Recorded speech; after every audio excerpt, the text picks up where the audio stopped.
जर काँग्रेस जाऊ शकते, एक काळ असा होता, एक उदाहरण द्यायचं झालं तर सखा पाटील सारखा एक नामदार मंत्री होता आणि सखा पाटील पडू शकत नाही असा सामान्य माणूस सुद्धा म्हणायचा. पण सखा पाटलाच्या विरोधात जॉन फर्नांडिस सारखा एक माणूस त्या भिंतीवरती लिहिलं, तुमचं एक मत सखा पाटलाला पाडवू शकतं, मला लोकसभेत पाठवू शकतं. आणि मित्रांनो, क्रांती घडली, सखा पाटलाचा पराभव झाला आणि जॉन फर्नांडिस खासदार निवडून आले. मित्रांनो, ही क्रांती घडवायची आहे आणि क्रांती घडवत असताना काँग्रेस संपवू शकतं हे या देशानं पाहिलंय. म्हणजे काँग्रेस संपेल असं आमच्या आई बहिणींना, आमच्या माता भगिनींना, तरुणांना वाटत होतं, पण या देशातनं काँग्रेस गेली, त्याला 65 वर्ष लागले. पण भाजपला एवढे दिवस लागणार नाहीत.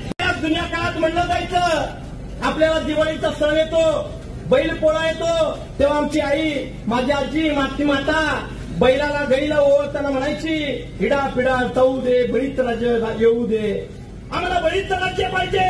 आता आम्हाला सांगितलं जातंय रामाचं राज्य. अरे आमच्या म्हातारीला सुद्धा नको होतं रामाचं राज्य. रामाचं राज्य आम्हाला नको आहे, आम्हाला बळीचं